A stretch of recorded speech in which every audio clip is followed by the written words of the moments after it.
Peter? Two things for me. Campaigns. This was a David and Goliath battle. 100-odd million and the Prime Minister's megaphone on one side and 13 million and a grassroots campaign on the other side. So Matthew Sheehan and Steve Doyle and that army of volunteers, I think, have done a phenomenal job. I mean, you've got to have a good campaign, but you've also got to have a good product to sell. And they had the campaign. The Prime Minister certainly did not have the product to sell. And the other thing is conviction. I think we've seen from the Liberal Party in particular, I think the National Party, you had it from day one, but we saw a return to conviction politics for the Liberal Party. It has failed them at a state level. They've tried to sidle up to Labor and just be a little bit worse than Labor, you know, a little less green or a little less red. And we saw a true blue Liberal Party out there on the hustings on this issue on a matter of values and conviction. And I think that's been rewarded right across the board. David? Look, the Prime Minister misread the nation. And the buck stops with him. He has to take responsibility totally for this. I'm proud of the Nationals of how we've actually tried to set the tone on this. Not one National has called anyone else a name. We won this on an intellectual level, not on an emotive level or on a vibe, but basically because we went out with the lived experience and were able to articulate that. I think there's also a very big lesson here for corporate Australia and for our sporting fraternity. They don't determine the moral compass of this country. They should stay out of it. They should stick to their knitting. Their involvement in this, I actually think, was a big mistake by the Yes campaign to bring them on. Australians don't like to be told what to do, and particularly by elites, by 12 board of directors and a CEO sitting in a high-rise that probably sits in some of those eastern suburb city seats. They don't want to be told.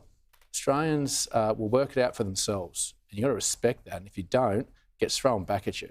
And it will come back to cost of living. But let me say, the cost of living wasn't the only factor in why people voted no. In that freshwater poll, the second reason is, the highest reason was that they started to go against this because the more they learn about the voice, the less they liked it. It sat only about 6 or 7 points under cost of living. But this will come back to cost of living from here on in. And let me tell you, cost of living, while we're seeing inflation come back, that's because discretionary spend stopped. So stop going to see Jerry Harvey, but what's staying up is your fixed costs, your food and your power. And it will come back to this energy debate as we go forward. And I think that's where you'll see us recast it as we move towards the next election. Anthony Dillon? As an Indigenous person, I'm offended I'm the last one to speak. No, only kidding. I think the Yes camp should have, they recruited Johnny Farnham, they should have used his song Help. That would have been a much more appropriate song looking at things. Just a few things to say. I think we've heard tonight from both sides of politics. From all that's been said, we can see that everything that we need in order to close the gap to advance Indigenous people has been said tonight. We've seen it on both sides of politics. It's all there.